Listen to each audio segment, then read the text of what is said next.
Kia ora everyone, and thank you for your time today. Ko ingoa toko Izzy. My name is Izzy, and I'm the Aotearoa Circle's Engagement Director. Today, I am coming to you from Tara Phoenix office, which I thought was nice for today's session. I know that a few people joining the call today are new, so I thought I would also just briefly introduce the Aotearoa Circle for any of you who don't know us, and Tara was one of the founders. So the Aotearoa Circle is a unique partnership of public and private sector leaders who are unified and committed to the pursuit of reversing the decline of New Zealand's natural capital, our natural resources. This group takes a shared responsibility for the long-term use and investment in our natural resources, and to create work streams around the protection and restoration of those. And in the last year, these work streams have really been sitting at that systemic level. What does systems change in these spaces look like? So these sessions that we're in now, they run every month, really trying to create an opportunity for visibility and transparency around the work that the Aotearoa Circle is doing. Often a lot of work gets done in the background and then something is delivered, but we are really keen to keep our doors wide open to create opportunities for people to learn and share their input. Next month's session, we'll be looking at the National Food Roadmap, Manakai, so keep an eye out for an invitation to that in your inbox. So the Aotearoa Circle has a couple of work streams running at the moment, but as you know, today's session will be talking about energy. So the energy work initially came from the Fenwick Forum report delivered in June last year following the Fenwick Forum Summit. The summit brought together more than 50 of New Zealand's CEOs, both public and private, to prioritise programs of work to build back better post-COVID. This report detailed the need for coordinated action to deliver the significant change needed in our energy system, and that was sort of the beginnings, rumblings of this workstream for the Aotearoa Circle. Following that, the Climate Change Commission delivered their report detailing recommendations for Aotearoa Circle in order to meet its climate targets, and that also recommended a national energy strategy. So the Aotearoa Circle saw an opportunity to utilise what makes it so special and impactful, the combination of public and private leaders being able to discuss and determine and prioritise that coordinated action needed for Aotearoa. So the Circle stood up this energy, low emission, low carbon name to be discussed in this call even, work stream to inform and accelerate that government strategy, which will be happening next year. So with us today, we have Matt and Angela, who have been leading the delivery of this work from EY. I'm going to hand over to them to introduce themselves and take us through a bit of an update. Kia ora koutou. Thanks for the introduction, Izzy. Hopefully there's a screen that's appeared in front of you with some slides. Fantastic. So yes, on behalf of EY, thank you for the invitation to come and present an update about this energy roadmap. I'm joined by my colleagues Angela Ogier and also Isabel Smith. I say also here as well as part of the team. My name's Matthew Cowie. I work in the Climate Change and Sustainability Services group at EY in Auckland, and Angela is a director in the Infrastructure Advisory Hydrogen and Energy Transition group here. So I'm just going to talk about some sort of opening sort of framing slides about sort of where the project has come from and some of the objectives framework within it. And then I'm going to hand over to Angela, who's going to talk about the scorecarding work and the action prioritization that we're engaged with.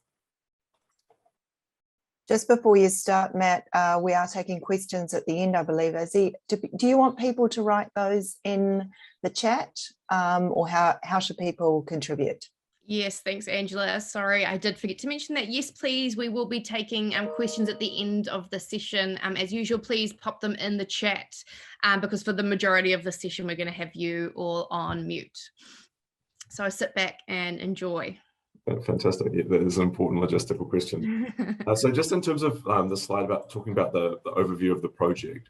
So as he has touched on, the purpose of the project is to produce a roadmap and the audience for that is the primary audience for that is the government's energy strategy work, which it has signalled that it's going to be doing in 2022. But I guess just between the purpose and the audience, I want to sort of just unpack that a little bit.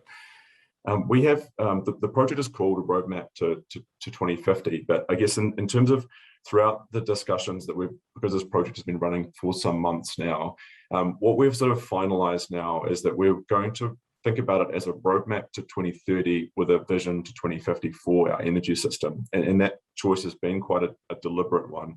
And the reason for that is that if we think about meeting any of our our strict temperature outcomes, and we think particularly about the energy system, then actually the pathway towards 2050 from a decarbonisation perspective isn't something that's possible to be just linear.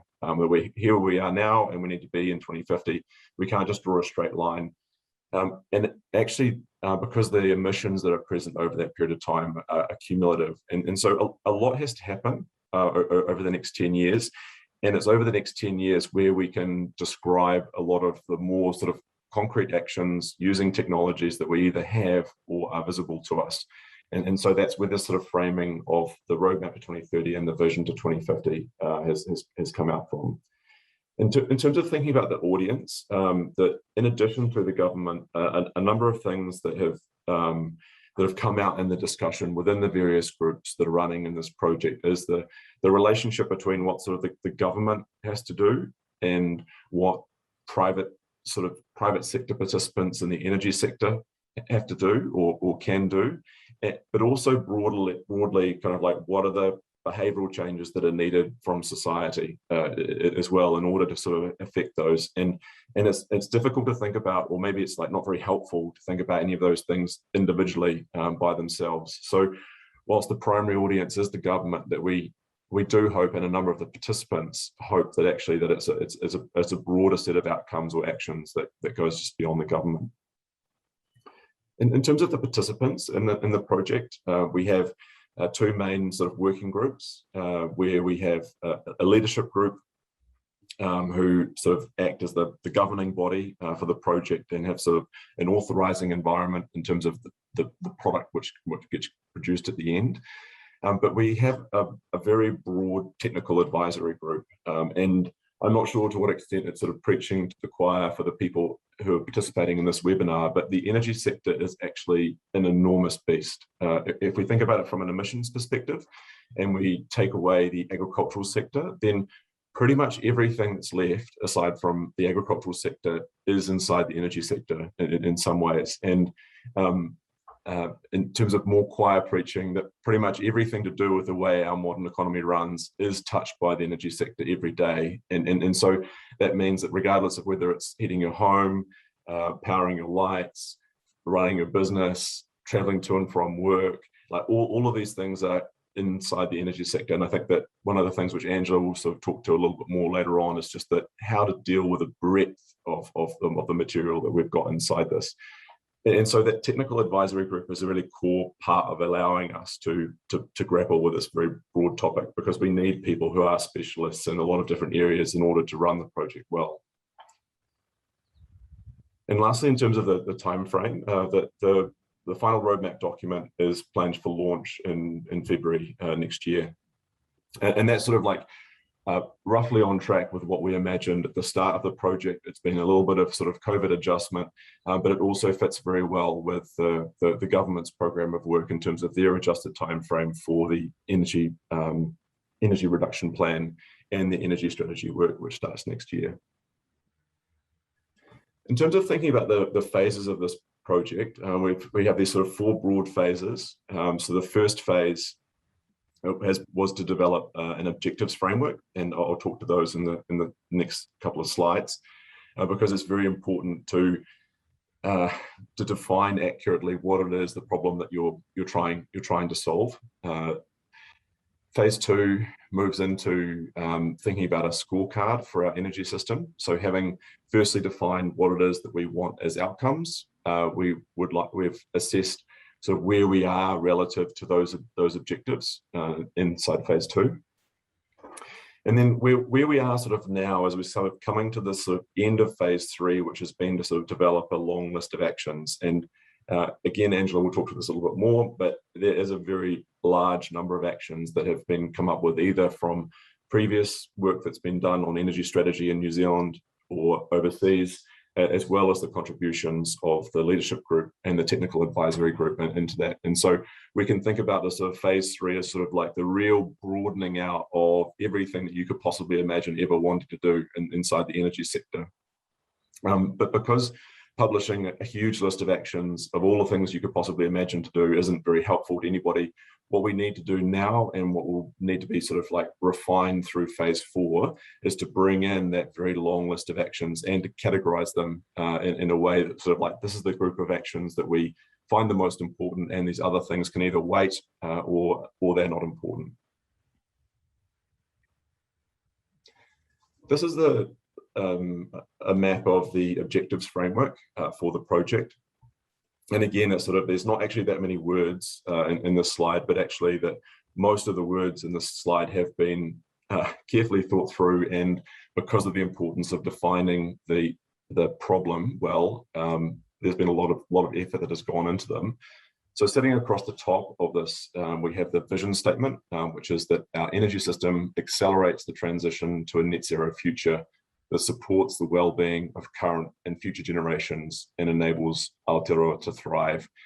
And so it's been very important for people inside the project to make sure that that is an active vision statement. It's a positive statement, that there's a lot of opportunity that's present inside the energy sector in Aotearoa, and we want to sort of like to capture that. The next layer down is the Hiara Waiora framework, which is the Te Ao Māori perspective that we have on the project. And I won't talk about it here, but the next couple of slides go into a bit more detail on that. The next layer down that we have here is the set of objectives. And we have 4 objectives. And broadly, the first objective is around the affordability of the energy system. The second objective is around the environmental outcomes, particular to climate change. Objective 3 is around the environmental outcomes sitting outside of climate change effects. And objective 4 is the sort of resilience or the security of the energy sector.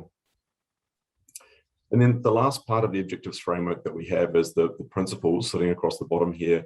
And these principles are a lot to do with sort of like, not so much the objectives, which are the end point, but the sort of the trade-offs or the choices, or how you might think about the decisions that you have on the way towards those objectives. And those are around systems thinking, making sure we have a just transition, that we have informed and empowered consumers, that we have well-signaled change, and that we have a future-oriented and innovative energy sector. The next I think actually the last couple of slides I have are around Hiara Waiora, and this is a framework that was developed by the tax working group to bring a Te Ao Māori perspective into their work. This was also adopted and used by the Climate Change Commission in their work. And it's a well-being framework, which is Waiora, the outer band on this, which is founded on Matauranga Māori. And it has also kind of like a sort of similar to the sort of objectives and principles, it has a sort of means and ends framework, where in terms of the ends, we have Wairua, spirit at the center, as the source of well-being. We have Taio as the next band out, which is the environment, is a really important construct. And then we have Ira Tangata, which is the sort of human layer wrapped around the outside of those. And then we also have the means, which are sort of the values by which the government or other entities should make decisions. And because there's a lot going on inside that, we developed these sort of focus questions for Hiara Waiora to allow us to sort of like unpick whether we're doing a good job of sort of standing up to the framework that we've rolled out. So I actually won't read those, but I hope that the slides can be made available afterwards and you can go through and read them yourselves. On that, I'll hand over to Angela, who's going to talk us through the scorecarding and this very healthy list of actions that we've developed. Thanks very much, Matt. I think you've given a great background to how we've tried to build a foundation for this project, because the objectives for our energy system, those principles in the Aotearoa framework have been integral to ensuring that going forward, we're understanding how to prioritise and how to focus actions in our energy roadmap. So the second phase that we had was about doing a scorecard of our energy system. We had those 4 objectives. That was undertaken a couple of months ago now. And you can see the high-level summary of the results here. We had that first objective, which was about equity and affordability of energy, so that whānau businesses and communities have equitable access to affordable low emissions energy. And our findings in that was that while we had good access to energy, there was still a significant proportion of our whānau who were finding it difficult to afford that energy. And some of that was compounded by building codes and other issues. So these were kind of interrelated topics. And then if you went across to the objective 2, which was around the pace and scale of transition of our energy system to help us meet the targets that have been set. And I think we've also had a challenge about whether that should be a stronger target, which has been really useful in this process. We felt that there was, from the evidence that we had seen, we ranked fairly low on that we still had while we had perhaps our high level numbers around the 80% renewable electricity, that didn't tell the whole picture, and that we have a significant way to go in terms of decarbonising the rest of our energy system, and even decarbonising that last piece of the electricity system. And so the challenge ahead of us, that mahi, is significant, and is reflected on the score that we have there. The third part of our objectives was around that our energy system took responsibility for its impacts on the environment, the wider environment outside climate change, and supported a regenerative Aotearoa. And I think what was really interesting in this topic was that we really didn't have the data to make a lot of assessments here, and that we didn't have specific data around the impact of our energy system on our whenua, on our koiora, on our wai. We had some data on our air quality, where there were specific air quality issues, but that it wasn't widespread, and that we felt the key finding we found here was that the data collection needed to be improved.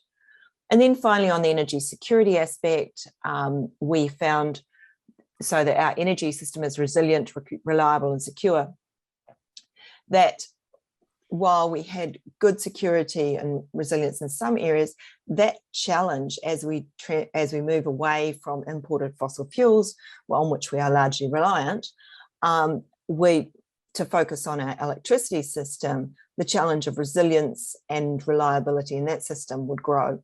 And so how do we actually increase energy security in that context? So there's that, while we may be satisfied at the moment that our resilience and reliability is fine, as we transition, what does that mean for our economy?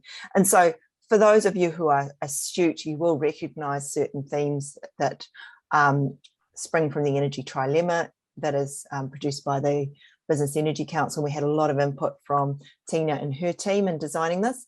However, when we did look at those objectives as well, we thought we needed to highlight that objective around climate change, because this is really the heart of this mahi. So it was really important for us that we called that out, that we made it front and centre of our ambitions, because this is why we're doing it. So I now wanted to talk, Matt, if you want to just go to the next slide, around the long list of actions. So we had our objectives, and then we used the excellent people that we have in our technical advisory group and leadership group to generate a list of actions that address these challenges. And what you see there, I mean, you're not expected to read that because it's just showing the detail. We had over 400 actions proposed that applied to different sectors of the energy system that would help address the challenges that we were seeing based on our scorecard. So that was a really collaborative session, which we managed to do online via mural. And so no post-it notes were harmed in the making of this mural, but it was I think we still managed to get some good collaboration across the sector and good discussion. So we've created that long list of ideas, and now we're in the process of shortlisting, which is, for me, is a really challenging piece, because that's where the rubber really hits the road and you get those fascinating conversations and trade-offs. So the next slide that we've got here is how we're dealing with that challenge, because it's tricky. We know we've got 10 people in a room, 20 opinions about what's going to happen and how we should deal with these things. And so we've developed a framework around what we should be doing now, what we should plan to do, what we should be monitoring, and what we think is not a priority, in order to help classify these things. And the way we've characterized this is around, do we have confidence in the solution, and do we have confidence in the problem? So if you feel like we've got good, solid understanding of the problem, then that's something we should, and solid understanding of the solution, that's something we should just do it. It's low-hanging fruit. Let's just get after it. And that message, we know also that things that are already in train with the government, just making sure that those initiatives keep happening, because we know that we can lock those in. If perhaps we don't have a good understanding of the problem, and we don't have a good understanding of the solution, then that's something we should be monitoring. And some of those things that will be fall into that category might be things where there's technology on elements, or we might want to understand how things are developing in other countries before we move ahead. And then we have a kind of planning element where we think we understand the problem, but we're not actually, we need to plan more for it to be a good solution. So that's how we've characterized those sort of time horizons, and being able to develop the list of what we should be going after right now. And then on top of that, as a layer, we have challenged the technical advisory group and the leadership group to think about the principles that we've got in that framework, about the trade-offs between those things. And that's a principle around systems thinking, a just transition, informed, empowered consumers, well-signaled change, and a future-oriented and innovative system. So thinking about those things, and the other layer being Aotearoa, about having an intergenerational aspect to the actions, ensuring that the environment is at the heart of things, ensuring that individuals and community support are considered, and then the last couple of focus questions there are around how we are allowing for Māori and their role as kaitiaki to be front and centre of these actions, and iwi engagement and involvement in the process as a treaty partner. So those have been really useful to try and reflect on, as we prioritise, how are we incorporating these values as well. So it has been a massive piece of work, and I have to thank everyone who's been involved in the technical advisory group and the leadership group for all their time. They've been incredibly engaged. And probably I just wanted to just go through a few highlights of the process to date, because we're still ongoing. We've just had such great commitment. I've had 2 meetings today on this, on shortlisting, and we had fantastic attendance and really spirited, engaging discussions. And it's getting beyond emphatic agreement that we need to decarbonise, and getting more into the how and why, and practically what are the trade-offs. And those kind of discussions are fascinating. And I think there has been a buy-in on the urgency. We've been lucky enough to engage with Sir Jonathan Porritt, who's a patron of the Aotearoa Circle, and he was able to give us insight around his reading of the IPCC report, and that code red, and what had changed since, in the last couple of years in the reading of the climate data, and that should this be a 2050 roadmap, or should this be a 2030 roadmap?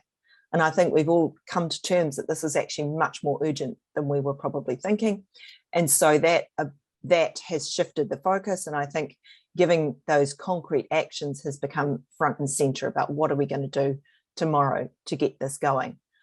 There has also been really good consensus around integration of He Aotearoa Ora and the principles of Te Tiriti, and that has been excellent to see.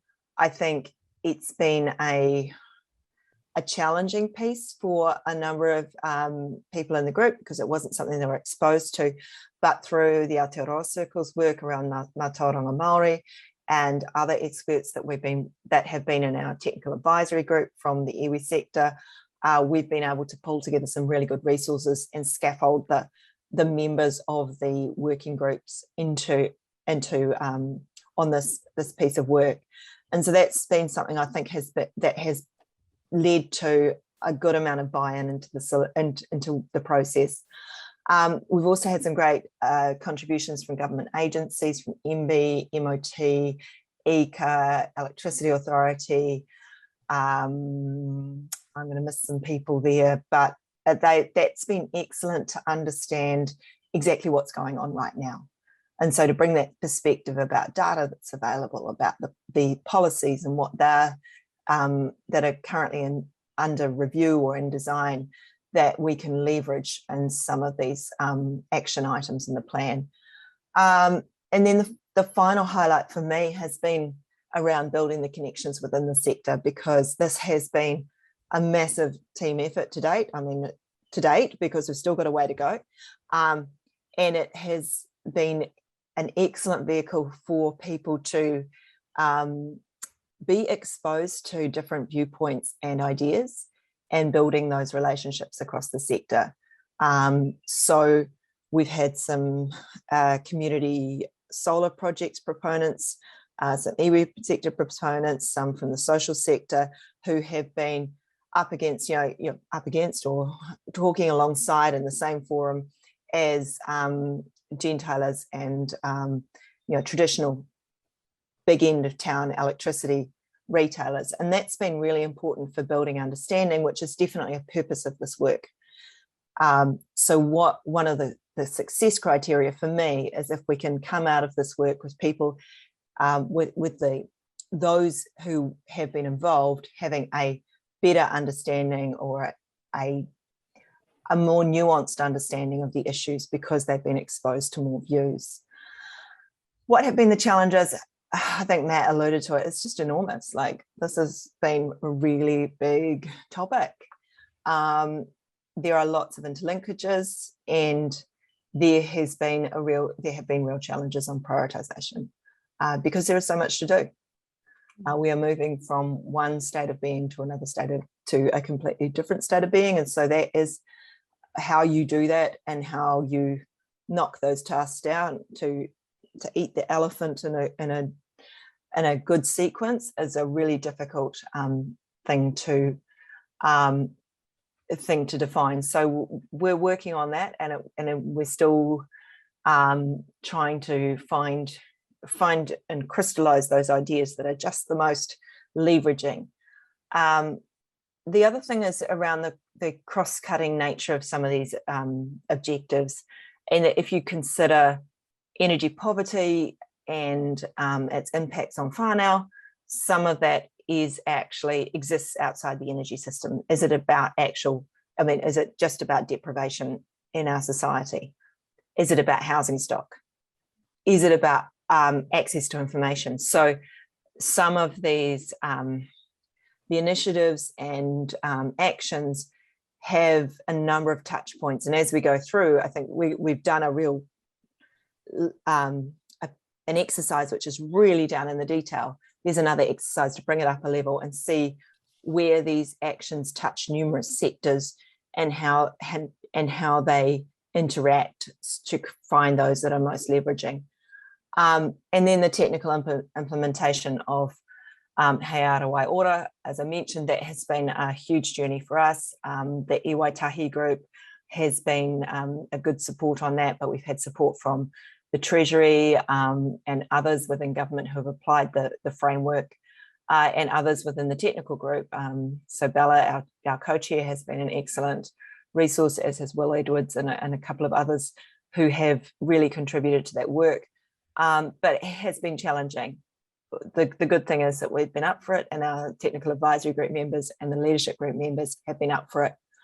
What are we going to focus on going forward? Really trying to maintain what we've built. So keeping people engaged, that's going to be a challenge over the summer holidays. It's been really good having half of them in lockdown and just not able to go and do anything. So that's always good for scheduling things. But if we get released, there's going to be a lot of people going to the beach, I hope. But that keeping that engagement going, keeping the conversations going, because we have, it's been a massive effort from them, and we really appreciate the input we've had to date, but there's still a wee bit to go. And then working out how we can maximise the impact on the government's energy strategy to ensure that we're helping as much as we can to seed that conversation, and getting as much probably feedback beforehand about, you know, how do we frame this in a way that works for government, so that we're making sure that what we're producing is able to be implemented. So I'll just go through the time frame if I could, Matt, and then we'll open to questions. So where we're at now, we're starting to get the glossy brochure up, which Isabel's been managing for us, and it's good to see that document starting to come into shape. We're doing work on prioritising the actions at a detailed level, and then rolling that up into a higher level. And that's in that 17 November meeting. We'll also be challenging our leadership group about, you know, what's the impact, you know, revisiting those objectives that we've had around connecting the sector and influencing the energy strategy for the government, and just checking in with our leadership group around that. We'll have a draft roadmap for review by the team by early December, and then they get some summer reading around December, January to take to the beach around all the actions that we have, so that we have a really good product to take externally in February. So we think it's an achievable time frame. We're really happy with the input that we've had to date, and we're happy for more input. This is, for us, is about making sure that we're connecting the sector and connecting in with everyone that can contribute to this work. So that was all I had to say. Matt, I'm not sure if you had any other comments, or we can just open to questions. I think we should. Thank you very much, Angela. Maybe we could go straight into questions from here. Nice. Well, we have a couple already in the chat. We've got one from Kath. Kia ora, Kath. Kath is asking about the social, community or Māori enterprises that have been participants in this program. And I guess for me, building on that, I guess, you know, what is the diversity that has been used within the technical advisory group to, you know, build all the opinions and get all of the interesting projects, ideas, actions pulled into this work? Yeah, I think it's a great question. So kia ora, Kath, for sending that through. There's just maybe a couple of examples. I think we had a really fantastic exercise sort of right at the start of the project with the leadership group, where we sort of went around and the co-chair sort of asked everyone what their why was for being involved in the project. And Bella, who's one of the co-chairs, was just basically talking about her why is sort of like the relationship that her iwi had to people who'd wanted to mine coal out of their whenua, and the relationship that her family and her mother had towards that, and also sort of the I guess the energy poverty driver, and that she's sort of seen firsthand when she's been brought up in terms of that she has secure access to energy, but many of the people in the community around her have not. So I think there's kind of like the sort of start of that. I think it's really fantastic that no one really talked about maximizing shareholder value in terms of their why. I think that everybody in the leadership group had very personal reasons for being part of the project. And I think the other thing I'd sort of call out in terms of exposure to these topics that you're mentioning was the participation of Ezra Hirawani, who founded I guess a social energy utility called Haumaira And we had a fascinating session with him where he basically just talked through sort of like the exposure that his organization had to people in energy poverty, and that the challenges that they faced. And also, which I thought was, for me, was one of the most interesting things, was the fact that it's like, wasn't, price was definitely a factor, but it's not the only thing that's going on there. There's also kind of like the the people's knowledge of kind of like what good energy efficiency is and isn't. For example, like what's the energy efficiency of an oven compared to the energy efficiency of a heat pump, for example. And so I think that this sort of that session sort of helped to highlight, I think, one of the things which we all recognize when we work inside the energy sector, that the energy sector is not a sector. You can apply a carbon price to it, for example, and some things will change, but actually many things inside the energy sector are just really, really large, like structural issues where there's like 20 things which need to be changed in order to get a decent outcome as well. So I think some of these like social issues are examples of those interconnected issues as well.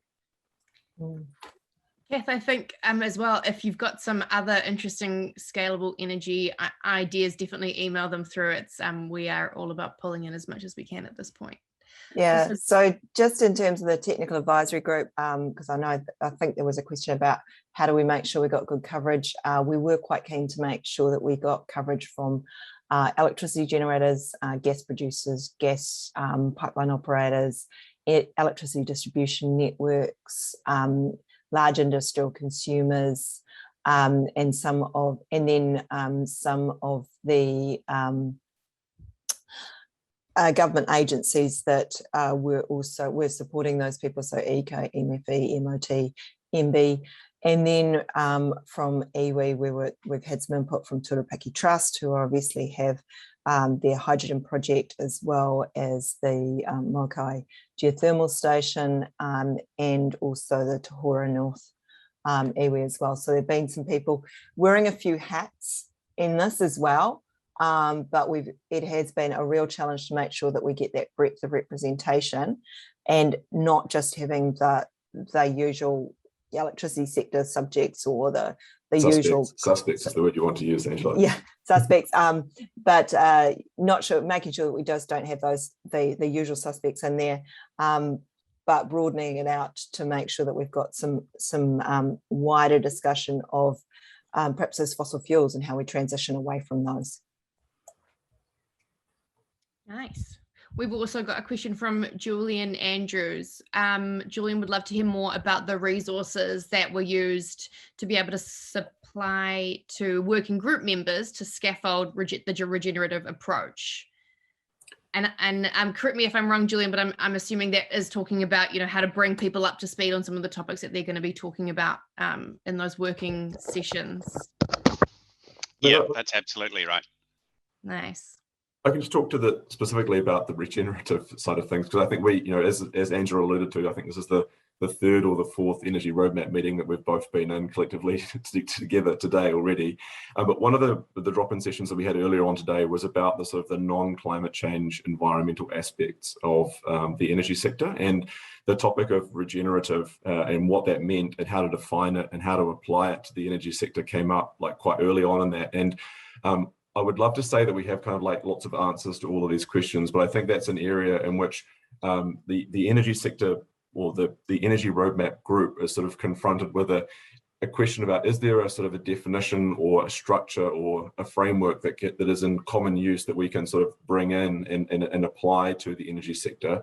Or is this sort of the topic or defining regenerative something that the energy sector needs to sort of come up with by itself in order to kind of like do the work that it needs to do to deliver on this outcome as well? And so I don't think it's an area that we have sort of easy answers for. And as Angela was alluding to, some of these sort of objectives are either unmeasurable, or the data that we would require to measure them isn't being collected or available as well. And that's just something I think that at this stage we can put into the roadmap to reflect as something which needs to be worked on in the future. So I think it sort of goes some way towards answering a question, but maybe not answering it completely, if that's okay. Matt, I wonder if the other thing to share is around the web series that we enabled the working groups to tap into to learn more about some of the areas that they didn't know about, so that they could come more informed to some of the sessions. Angela, do you want to talk to the Yeah, so speaker series? We've had some really good speakers that have presented to the sector. We've had Ezra, who Matt alluded to, who presented on Ngā Mai Rā and his experience in dealing with energy hardship issues. We've had Brian Cox, I think it's on this call, who's presented on the bioenergy sector and the issues associated with certification and supply of bioenergy. We also had some of the EY team present on distributed energy resources and impacts on the electricity grids and the relationship between the electricity grid and the customer and the use of data as we transition away from those big centralized energy systems to more distributed energy systems. And then we also had a presentation from Sir Jonathan Porritt on his take on the COP26 IPCC report, which was really well attended. We've got a couple of others to come up. We have as a probably around hydrogen, and I think the electricity market as well, more generally. So that's going on, and that's been really useful in terms of building understanding. And for those part, obviously it's a big sector when you're immersed in one part of it, to actually start to understand the issues that are happening in other sectors, it can take time. So that's been really useful in seeding some of those discussions and helping build that cross-sector understanding. So really good question, Julian, especially when you're trying to use a diverse group of people who do and do not share a certain level of technical capability in certain areas. And I can speak to that, especially since I'm part of the leadership group and I have very little experience or understanding of that technical capability, but bring an intergenerational approach. So, managing that diversity, but still keeping that level of understanding similar has been a challenge that the EY team have been managing really well. And I guess that kind of leads on to another question for Angela and Matt around, you've talked a little bit about trade-offs. And when it comes to that diversity of thought, sometimes the weight or importance of a trade-off has been different within the leadership group and the technical working group. And you've leveraged both the principles and our framework to help us guide through the decision-making. But I wonder if there's any learnings you want to share with the group around the challenges or learnings for trade-offs with diverse participants in a program like this. Yeah, I'm not sure there's a secret sauce there, because it's really hard to move from everyone agreeing that Christmas is a good thing to exactly whose house Christmas dinner will be at and who's doing Christmas dinner versus Christmas lunch. So these are when you get to that level of detail, there's always going to be conflict. But I think it's a good thing, because then you're building more perspective and you're able to actually surface the issues. So I guess the approach that we're having to take in this is balancing the need to produce a document that's actionable with having to have consensus. And we've kind of said, well, consensus may not happen in some of these cases. So we will have to say that this is an issue. And that's where and we will need to plan more on that. And that's where that framework of sort of plan, monitor, and not a priority has been really useful, because it has allowed us to go, well, we don't really understand the solution here, so we need to plan some more. I think what I've been really proud of, though, is there's been lots of just do it. Let's just get on with it. And some of those actions haven't been that fluffy. They've been quite direct. So I think hats off to our team, because they have taken up the mantle, and they really are taking up the challenge of providing something that's quite actionable. Well, there's a really interesting, I think, even in the word or the phrase trade-off is like worth discussing, and because I think that we had like a number of discussions about it at the kickoff to the roadmap. And I think that when you think about this, the energy trilemma of affordability, sustainability, and security, then a lot of sort of reactions that people had to that in the group was kind of like, oh, this is like this old-fashioned thing, because actually it's very zero-sum. It sort of implies the idea that actually you have to make trade-offs between all these things that you want in order to sort of move forward. And whilst there's kind of like there's a strong, the energy trilemma is a thing and it's an important thing, and trade-offs are to some extent, you do need to consider them. There's also kind of like the opportunity side of that, in terms of like what can Aotearoa do like with the resources and the economy that it has, to go forward, where you're not really trying to think about what is the things which you don't want to have, but kind of like what is the thing that you sort of want to build as well. And maybe just kind of like just want to reflect a little bit on sort of, I think we've talked a lot about the sort of the breadth of the energy sector as a question or a problem for this project. But I think there's also like a really important point about the sort of like the inertia of the energy system as well, in that, when people are very fond of kind of comparing, revolution in the energy sector to sort of like revolution in mobile phones or computing or something like this. But everybody in New Zealand, if there was like a cell phone which came out tomorrow, which was like half the price and twice as good as everybody's cell phone at the moment, in 6 months' time, half the population would have that phone, but actually, if something came out tomorrow that is like a half price and way more environmentally effective house, it might be 50 years or 80 years before everybody had that house, even though that technology was available right now as well. So the idea of kind of like that, it's easy to say urgency, but actually you've got this inertia as well, which makes urgency really difficult to deliver. And I think you can see that sort of playing out when the government sort of is modelling its emissions reductions opportunities and trying to quantify them inside the emission reduction plan consultation document that it has as well. So it's a fascinating problem to deal with.